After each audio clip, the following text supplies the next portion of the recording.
12절과 우리 13절의 말씀을 함께 읽어보겠습니다. 시작. 그 이튿날에는 명절에 온 큰 무리가 예수께서 예루살렘으로 오신다는 것을 듣고 종려 나무가지를 가지고 맞으러 나가 외치되 호산나 찬송하리로다 주의 이름으로 오시는 이 곧 이스라엘 왕이시여 하더라. 이 장면을 한번 상상을 해보세요. 명절을 맞아서 마침 수많은 사람들이 예루살렘으로 모여들고 있었습니다. 그런 군중들 속에서 소문이 퍼지기 시작하는데 이 소식이죠. 죽은 나사로를 살리신 그분이 이곳에 오신다. 예수님이 오신다 라고 하는 소문 말입니다. 그 소문이 들리자 사람들이 어떻게 합니까? 가다리 있지를 못하고 종려 나무를 가지고 막 뛰어갑니다. 그리고 외치죠. 호산나 주의 이름으로 오시는 이여 이스라엘의 왕이여 라고 말이죠. 여러분 이 분위기만 봐도 사람들이 얼마나 들떠 있는지 몰라요. 마치 축제의 장면처럼 보입니다. 드디어 왕을 맞이하는 것 같습니다. 드디어 기다리던 구원자가 오시는 그런 장면 같아요. 여러분 여기서 우리가 꼭 질문해야 할 것이 있습니다. 이 사람들은 정말 예수님을 있는 그대로 맞이하고 있는 걸까요? 아니면 자신들이 원하는 왕의 모습을 예수님께 덧입히고 있었던 것은 아닐까요? 여러분, 호산나라고 하는 말은요, 지금 우리에게는 찬양처럼 들리긴 하는데, 원래는 아주 간절한 외침이었다는 사실을 기억해야 합니다. 나를 구원하소서. 정말 나를 좀 살려주소서. 라고 하는 외침입니다. 사람들이 예수님을 맞이하러 나갔을 때, 아이고, 예수님 참 반갑습니다. 라고 하는 게 아니에요. 자신의 모든 것을 걸고 그 절박함을 가지고 예수님께 실질적인 구원을 요청하는 그러한 외침이었다라는 겁니다. 여러분, 여기서 구원해달라라고 하는 그 말 자체, 이것이 문제가 있었다라는 것이 아니라 저들은 지금 어떠한 구원을 기대하고 있었느냐라고 하는 그 문제입니다. 당시 사람들은 무엇을 원했겠습니까? 당연히 로마의 압제에서 벗어나기를 원했겠죠. 얼마나 수치스럽습니까? 로마의 그 폭정 가운데 이제 좀 자유로워지기를 원했겠죠. 가난과 억압과 고통이 눈앞에서 좀 빨리 끝나기를 원했겠죠. 자신들의 삶을 이제 단번에 뒤집어줄 힘 있는 왕을 저들은 원했겠죠. 그러니까 여러분, 여기서 말하는 호산나라고 하는 그 안에 이런 뜻도 섞여져 있었다는 사실입니다. 주여, 우리가 원하는 소원을 그대로 좀 이루어 주소서. 우리가 원하는 방식으로 이 문제를 좀 해결해 주소서. 여러분, 이게 종려주일 군중의 첫 번째 모습인 것입니다. 왕을 원했습니다. 그러나 자신들이 기대하는 왕을 원했다라고 하는 거죠. 여러분 이것이 불과 2000년 전 예루살렘 그들만의 이야기일까요? 아니라는 거잖아요. 남 이야기처럼 들리지 않죠. 바로 우리의 이야기와 다르지 않습니다. 여러분 우리도 저마다 주님을 향하여 호산나 호산나 외쳐요. 근데 여러분 마음속을 좀 들여다보세요. 당장 내 돈 문제 해결해 줄 왕을 기대하지 않아요? 내 속을 시원하게 풀어줄 왕을 기대하고 있지 않아요? 내 억울함을 좀 빨리 좀 해결해 줄 왕을 기대하고 있지는 않나요? 결국 내가 원하는 대로 판을 좀 뒤집어 엎어줄 그 왕을 우리는 자꾸 내 계획에 대해서 전적으로 좀 응원해주고 밀어주는 그런 왕을 찾고 있다는 거예요. 기도하면서도 사실은 우리가 지금 그리고 있는 그림을 가지고 주님 앞에 내밀면서 자 주님 이제 좀 결제 좀 해주시죠 라고 하면서 때를 쓰는 거죠. 그러므로 우리가 종려주일 우리가 보게 되는 이 궁중들의 이 모습이 전혀 낯설지 않는 것은 그들의 마음이 바로 오늘 우리의 마음과 너무나 닮았기 때문입니다. 사랑하는 성도 여러분, 광야의 여정을 우리가 함께 걸었는데 여러분 한번 기억해 보세요. 만나를 통해서 하루치의 그 믿음을 우리가 보았습니다. 단속에 물을 내어주시면서 원망 대신에 기도해야 하는 것을 배웠습니다.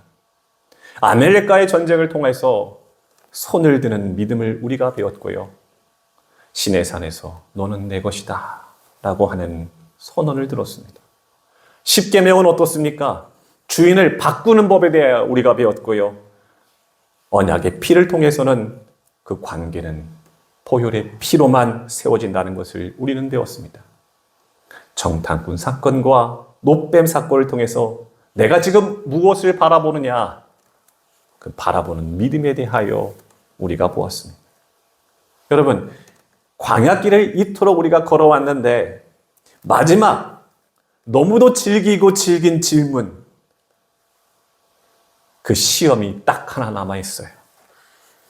저는 이렇게 생각해 봅니다.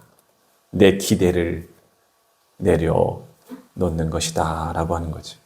왜냐하면 사람은요, 끝까지 자기 방식의 구원, 자기 방식의 응답만을 원하고 있다는 사실입니다. 그래서 종료주의는요, 예수님을 맞이하는 날임의 동시에 내 숨은 의도가 드러나는 날, 내 숨은 기대가 드러나는 날, 그 날이기도 한 것입니다. 근데 여러분, 말씀을 준비하면서 꼭 좀 드리고 싶었던 말이 있습니다. 오늘 우리들이 외치는 이 절박한 호산나 있잖아요.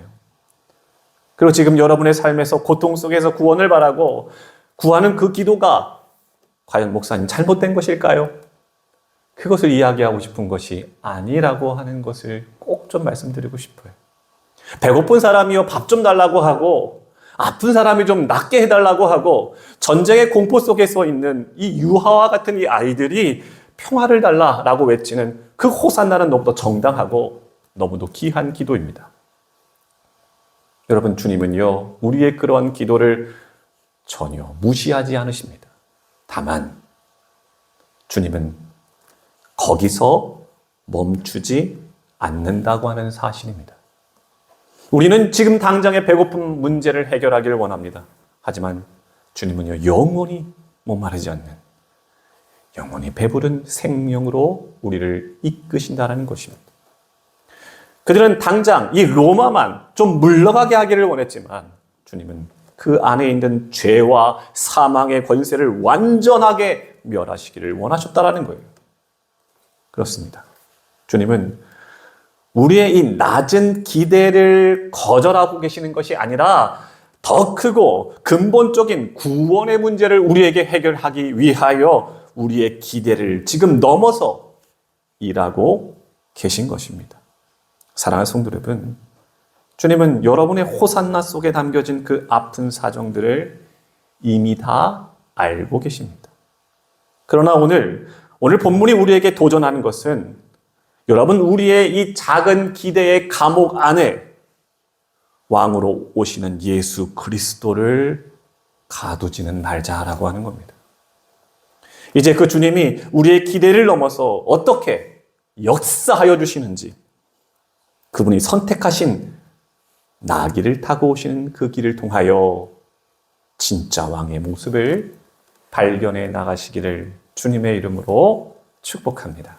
14절의 말씀 같이 한번 읽어보겠습니다. 14절 시작. 예수는 한 어린 나귀를 타고 오신. 아멘. 여러분, 이 장면을 한번 상상해 보세요. 수많은 군중들이 종려 나무가지를 흔들며 길을 열고 있어요. 이제 모두가 기다리기는 왕이 느둥 하고 등장할 차례잖아요. 그런데 예수님은 힘 있는 군마를 타고 오시는 게 아니었다라는 거잖아요. 어린 나귀를 타고 오시는 거예요. 예수님의 등장 자체가 사람들의 기대와는 전혀 다른 거예요. 위험 있고 압도하는 그 모습이 아니라 겸손한 모습으로 그들 곁으로 다가오십니다. 도대체 예수님은 왜 이토록 중요한 순간에 이토록 낮고 초라한 모습으로, 오히려 평화의 모습으로 저들에게 나타나셨을까요? 첫 번째, 예수님께서 말이 없으셨다. 이것일까요? 아니잖아요. 여기는요, 복음서 기자들이 우리에게 꼭 전하고 싶었던 아주 분명한 왕의 통치의 선언이 담겨 있는 겁니다. 요한복음은 이 말씀을 기록하면서 스가랴 9장 9절의 말씀을 인용합니다. 15절 읽어볼까요? 15절 시작. 이는 기록된 바 시온에 따라 두려워하지 말라. 보라 너의 왕이 나귀 새끼를 타고 오신다 함과 같더라. 할렐루야. 여러분 스가랴 9장 10절을 보면 이렇게 기록하는데 제가 좀 띄워드렸어요. 같이 한번 읽어볼까요? 시작. 내가 에브라임의 병거와 예루살렘의 말을 끊겠고 전쟁한 활도 끊으리니 그가 이방 사람들에게 화평을 전할 것이요 그의 통치는 바다에서 바다까지 이르고 유브라데 강에서 땅 끝까지 이르리라. 아멘. 어떻게 기록했다고요? 왕이 오시면 병거와 군말을 끊고 전쟁한 활도 꺾으신다. 당시에 말에 대한 우리가 어떤 배경이 있어야 되는데요. 특별히 군마는요, 정복과 권력을, 그리고 군마는 결국 전쟁을 상징하는 겁니다. 결과적으로 권력과 힘을 상징했다고요. 이 군마는 힘으로 굴복시키는 자였습니다. 군마가 나타나면 힘으로 어떻게든 무찌르고 말았던 것이죠. 그리고 그 힘으로 말미암아 이스라엘은 굴복당한 겁니다. 그러니까 예수님은요, 군마가 아니라 오히려 나귀를 타고 저들에게 오셨다라고 하는 거예요. 무엇인가 다르죠? 예수님은 군림하고자 이 땅에 오신 것이 아니라는 겁니다. 오히려 초라함의 상징으로 나타나신, 나는 칼과 창의 힘으로 통치하지 않는다. 나는 사랑과 평화로 통치한다. 사랑하는 성도 여러분, 예수님은요, 지금 당장 내 눈앞에 보이는 원수를 쳐 죽여서 평화를 만드는 그런 왕이 아니에요. 그 기대를 내려놓으세요. 오히려 예수님은 내 자신을 내어주시죠. 그리고 난 뒤에 평화를 이루어 가시는 왕이십니다. 세상은 늘 힘을 말하죠. 더 큰 힘, 더 큰 권력. 그리고 그것으로 원수들에게 무엇을 안겨줍니까? 굴욕을 안겨주잖아요. 세상이 말하는 힘이 그런 거예요. 그러나 주님은 나귀를 타고 오세요. 세상의 권력과 세상의 논리에 대하여 주님은 꽝 부딪히시는 겁니다. 정면으로 그것을 거절하십니다.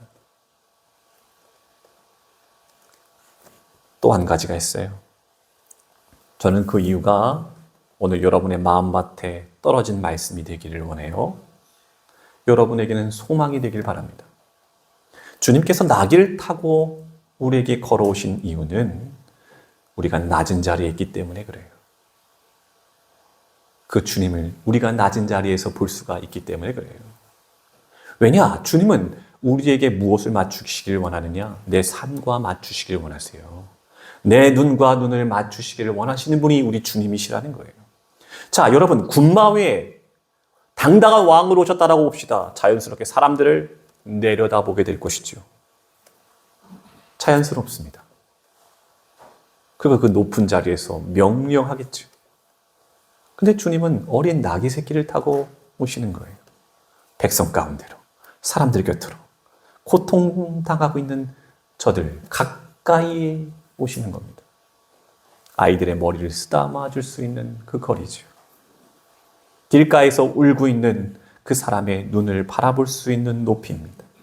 상처 입은 자들 그 곁에 머물 수 있는 높이로 예수님은 오신 것입니다.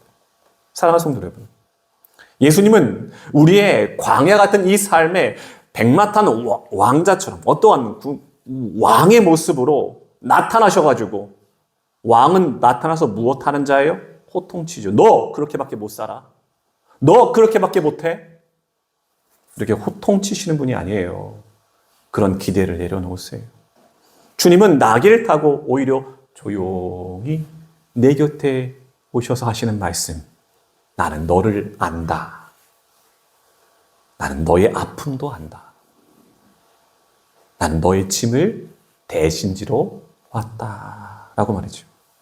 이것이 예수님의 왕 대심이라는 겁니다.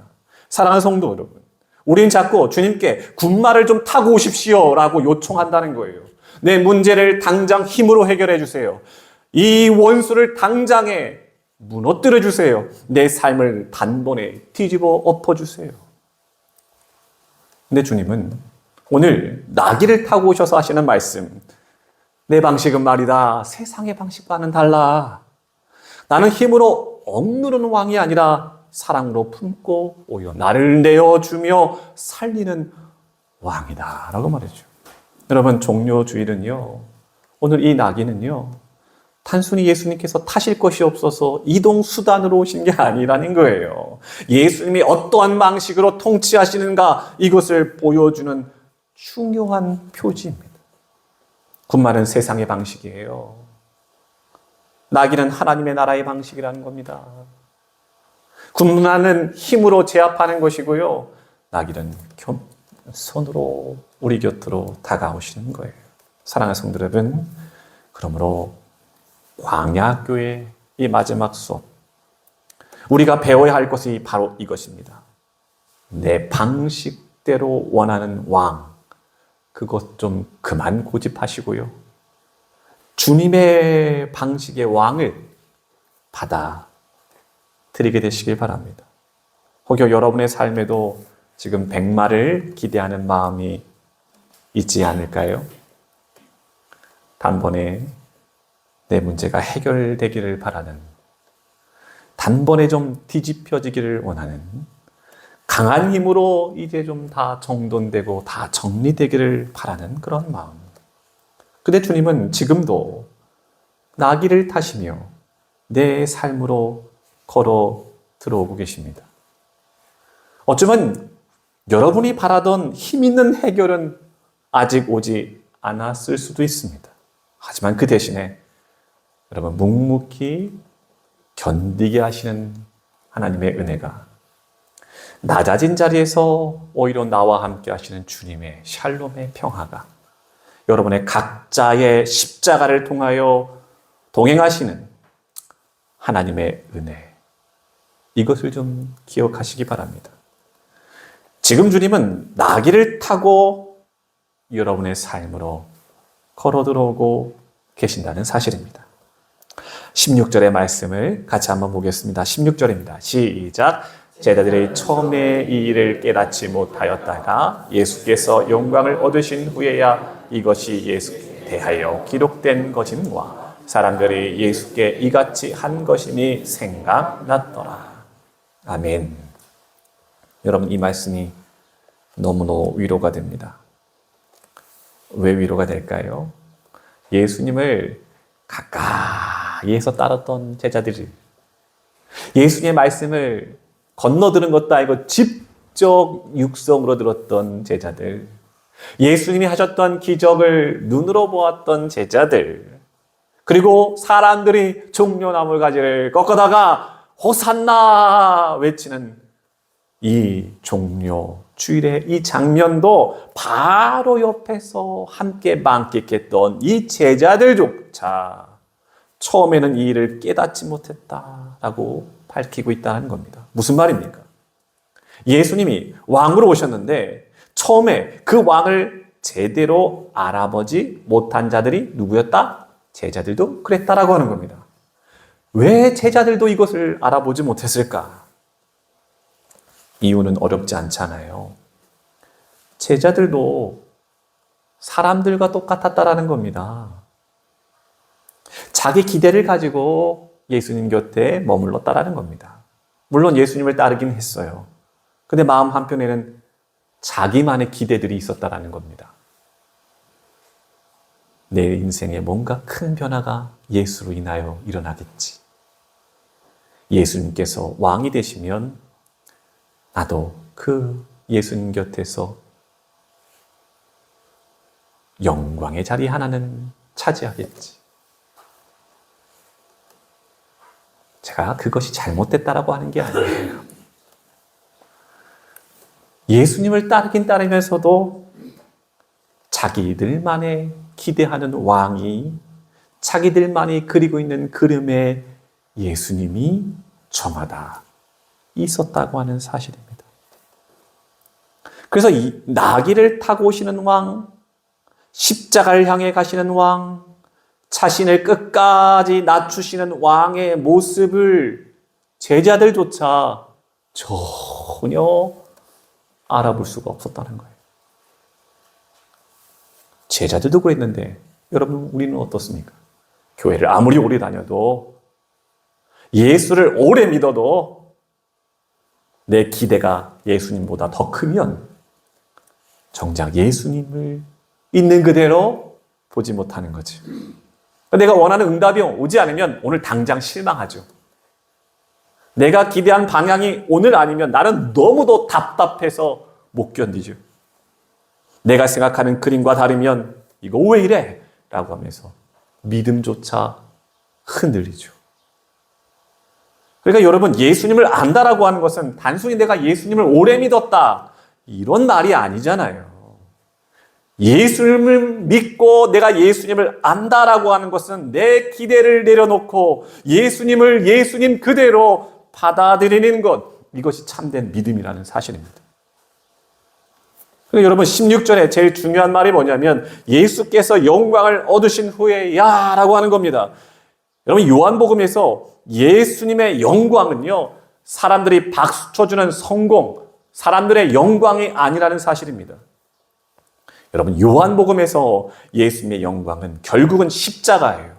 결국은 십자가에서의 부활이라는 겁니다.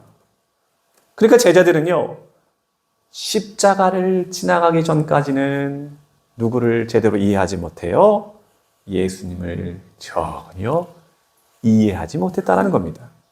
왜냐하면 참된 왕의 길은요 사람들이 생각하는 그런 높아짐의 길은 아니에요. 낮아진 때로는 죽음의 길입니다. 그리고 부활의 길이기 때문에 그래요. 사랑하는 성도 여러분, 중요한 점이죠. 여러분 예수님을 제대로 알고 싶으십니까? 정말 예수님을 제대로 좀 알고 싶으세요? 그러면 어딜 가야 돼요? 십자가를 지나가야 돼요. 십자가를 맛봐야 돼요. 십자가 없는 왕은요 내 기대 속의 왕일 수 있어요. 근데 성경이 말하는 참된 왕은 아니라는 사실입니다. 그러니까 여러분 종료주의는요 그냥 왕을 환영하는 날이 아니에요. 십자가로 가시는 왕을 맞이하는 날이에요. 종려가지 흔드는 날, 그것이 아니라 그 왕이 결국은 어디로 가시는가, 이것을 우리가 믿음의 눈으로 똑똑히 지켜보는 날입니다. 그리고 그 길의 끝에는 가시면류관이 있는 거잖아요. 못 박힌 손과 발이 있잖아요. 우리 죄를 대신 지신 십자가가 있는 길이잖아요. 그러니까 여러분 십자가를 지나야 비로소 나귀의 의미도 깨닫게 되고 십자가를 지나야 호산나의 의미도 깨닫게 되고 십자가의 길을 결국 지나가야 종료주일의 진짜 의미가 무엇인가를 보게 된다는 거죠. 16절 마지막에 어떻게 되는지 아세요? 생각났더라. 생각났더라. 얼마나 은혜로운지 몰라요. 처음에 압니까? 처음에 몰라요. 처음에 얼마나 답답합니까? 처음에 왜 이렇게까지 하는지 이해가 되지 않아요. 근데 여러분 나중에야 알게 되었다라는 거죠. 여러분 신앙생활이 이렇다니까요. 그 순간에는 몰라요. 왜 이런 길로 인도하여 주시는지, 때로는 내 기대와는 다르게 왜 이렇게 하나님은 더디게만 일하고 계시는지, 왜 나와 생각이 다르게 하나님은 일하시는지 이해가 안 돼요. 지금 혹시 이해 안 되시는 분 계십니까? 그런데 그 시간이 지나면 할렐루야. 여러분의 눈물의 시간이 지나가고 난 뒤에야 할렐루야. 여러분의 각자의 십자가를 결국 통과하면 어느 날 제가 고백하는 게 아니에요. 여러분의 입술로 고백하게 되죠. 하나님이 그때 나를 인도하셨구나. 아, 내가 기대하는 길과는 차원이 다르시구나. 주님은 나를 너무나 정확하게 하셔서 나에게 가장 좋은 길로만 인도하셨구나. 사랑하는 성도 여러분, 믿음은 제가 자꾸 반복하고 있는데 여러분 눈치채셨을까요? 모든 걸 다 이해하고 난 뒤에 따라가는 게 믿음이 아니에요. 믿음은 지금 몰라도 주님은 오르시니까, 주님은 선하시니까 믿고 따라가는 겁니다. 사랑하는 성도 여러분, 제자들도 알았다고 몰랐다고요? 제자들도 몰랐다니까요. 소망이 되지 않습니까? 그러니 우리가 처음부터 신앙생활 하면서 모든 것을 다 이해하고 따라가지 못하는 것, 여러분 이거 이상한 일이 아니에요. 근데 여러분 거기서 멈추면 안 되겠죠? 목사님이 이렇게 말씀하셨으니까 뭐 괜찮겠지? 아니죠. 아닙니다. 거기서 멈추면 안 되잖아요. 종료주일은 왕을 맞이하는 날일 뿐만이 아니라 왕을 새롭게 알아보는 눈이 번쩍 뜨이는 날이잖아요. 그것을 보셔야 합니다. 말씀을 정리합니다. 사랑하는 성도 여러분, 드디어 광야학교의 마지막 수업입니다. 결국 왕을 알아보는 눈, 그 말씀을 나누었습니다. 제가 설교를 시작하면서 유아의 질문을 함께 고민해봤던 것 기억하시지요? 예수님이 태어나신 나라인데 왜 저렇게 무섭게 싸우냐? 평화의 왕으로 오셨는데 세상은 여전히 전쟁과 미움으로 가득하냐? 이 질문 앞에 저와 여러분은 할 말을 잃었을 겁니다. 오늘 본문은 우리에게 조용히 그 답을 건네고 있어요. 세상은 여전히 백마를 타고 상대방을 짓밟는 힘의 논리로 평화를 얻고자 합니다. 하지만 주님께서는 그 전쟁의 한복판에 나귀를 타고 들어오신다는 겁니다. 힘으로 굴복시키는 평화가 아니라 내 자신을 내어주어서 결국은 원수까지 품으시는, 완전히 품으시는 십자가의 평화를 우리에게 보여주셨다는 사실입니다. 여러분, 이 평화의 왕을 왜 우리가 알아보지 못해요? 이유는 단 하나예요. 제자들처럼 여전히 내 마음속에 내가 만든 백마 타고 온 예수님에 대한 미련이 아직도 남아있기 때문에 그래요. 내 뜻대로 좀 응답해 주셔야겠고 내 계획대로 내 판을 좀 뒤엎어 주시길 바라는, 그러면 내가 예수님을 어떻게 인정해 드려요? 그때 가서 내가 당신을 왕으로 내가 인정하겠습니다라고 하는 그 완악한 우리의 기대 말입니다. 여러분, 예수님이 내 기대를 채워주시는 왕이십니까? 아니에요.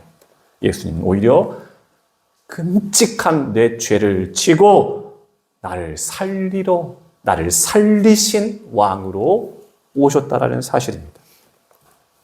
그러므로 오늘 이 종료주의는 종료가지를 흔드는 날이기 전에 내 기대를 내려놓고 예수님을 참된 왕으로 모시는 날입니다.